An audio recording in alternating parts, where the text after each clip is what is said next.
Alright everybody, the round of 16 has started at the StarCraft Invitational. Starting to the top right, we have Jaedong for Evil Genius, our Zerg player in blue. And starting to the bottom left, we have his opponent. It is Happy.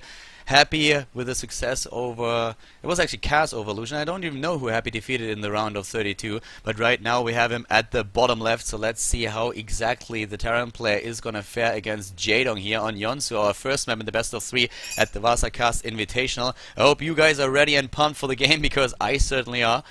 And Jaedong sending the Overlord across map and going for the 11 extractor trick. Same style that Live always chooses, of course.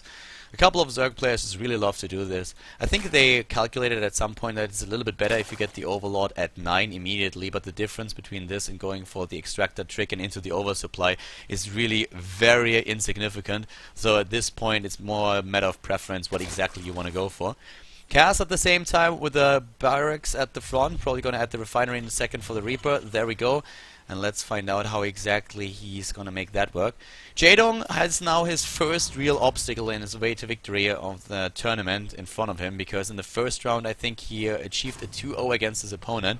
Didn't really have too many problems there. Right now we have the refinery at the bottom left, and Cass of course trying to find out what's going to happen at the top right. And when you're up against Jaedong, you're probably really going to be a little bit, not really afraid, but a bit nervous, I would say. We have the spawning pool already building for Jaedong, which is quite interesting, because he did not start things off with a hatch first here. Most Zerg players will still go straight into a hatch first play against the Terran player. No scouting information for Jaedong just yet, just now moving in with the Overlord to try and find out what exactly is happening. Starting to the top right, we have at this point no gas taken just yet. Overlord still hovering there just to be super safe. There's always the chance that the Terran player is going for some kind of proxy play, that there's maybe even an SCV trying to build a bunker. So having the extra Overlord there for the vision is something that always pays off. At the same time, starting to the top right, we have now gas taken finally. The Reaper, on the other hand, is going to find out, of course, that this is going to happen. We have for Happy, besides that, not much going on. The expansion should be built quite soon, already accumulating the minerals that he needs for that. As you can see at the top right. The overlay, by the way, grants you also the vision here on the income during the entire duration of the game, so we don't always have to highlight that. Expansion already coming in, scout there for Jaedong. So pretty normal opening by both players. The only question that we have is, of course, how much does Happy commit to the Reapers? He's getting the second Reaper already, more as a precaution the way he's using it right now, because he wants to make sure that no Zerglings run past his initial Reaper and get in there to maybe even delay that expansion by killing the SCV. And as you can see, Jaedong has 2 Zerglings already in position. They're not really gonna sneak in, but that Reaper is the SCV bodyguard and has his only job is really to protect the SCV and make sure that the command center on the low ground is not gonna turn out to be a big mistake for him. At the top right, we have at the same time the gas taken enough for the speed. Has still one of the drones in gas to get a little bit of a quicker access to the lair tech as well. With a queen count, we're looking at 2. Not going for those 3 to 4 queens that we see players like Hyun, for example, take.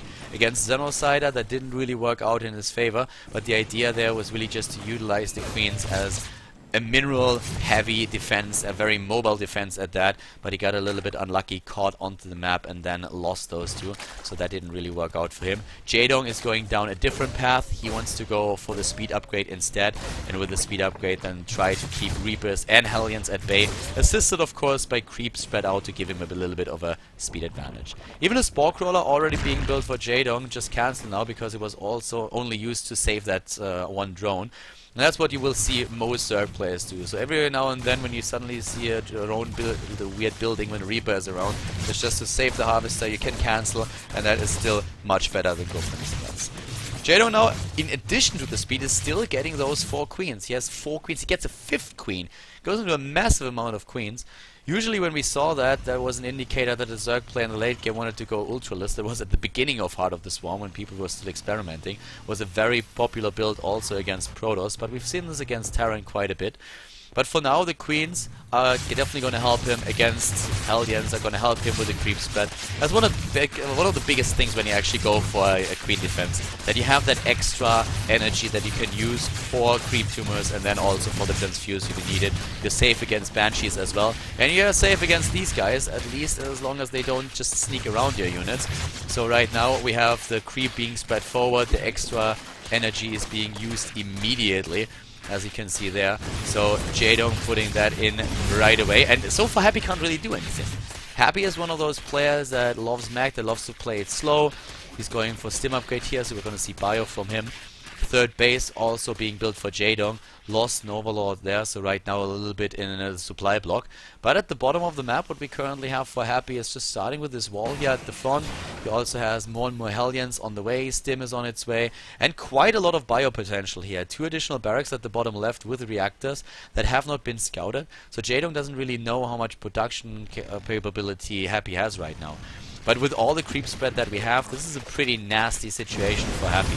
We have double upgrades started, lair tech has been started, those Hellions not really doing a whole lot, and Jaedong is very patient with the Zerglings. He's not committing anything, he's just once again trying to go for it. Actually now he's gonna lose a few of the links. Needs to be careful that he doesn't fight at an edge like this, or the Hellions will get 3 hits off. 1 Hellion goes down, but the queens, look at this creep spread. I mean, we are 8-9 minutes into the game, and the creep is really spread quite well, connecting 3 bases, pushing into the middle of the map, making sure that he really has an early warning system against the Hellion run-bys, and that he can also just go for this rounds once the Hellions overcommit. We have, of course, also the Baningness started, since we're gonna see Ling Muta Baneling from him. But here comes this aggression from Happy right now. Happy is looking at 39 army supply, and this is the one thing that Jaedong didn't see coming. The double barracks that I was talking about earlier. So he has to build the spying quarters. The Banelingness is not done just yet, and that's a lot of damage potential that we have here for Happy. Jaedong a little bit caught off guard. He has those queens that will help him to buy some time. The only question is, can he buy enough time? Overlord goes down. Big deal. Jaedong being supplier block. That's something that he didn't account for. He's losing a lot of his units, so that puts him out of the supply block, but that's not really something that is going to work well for him. Happy with that timing is really going to do the damage. Oh my god, he's lifting. All those drones are going down, rallying them in, and that's the GG. Happy with that sick bio timing, takes him out. The double barracks with the reactor at the bottom left, unscouted by Jaedong. So far, a great game by Jaedong, but just not the information that he needed there. Any other slow played style by Happy, and Jaedong would have been super safe here in a really good position on 3 bases with a great economy, but that was just a blow that he could not really buffer.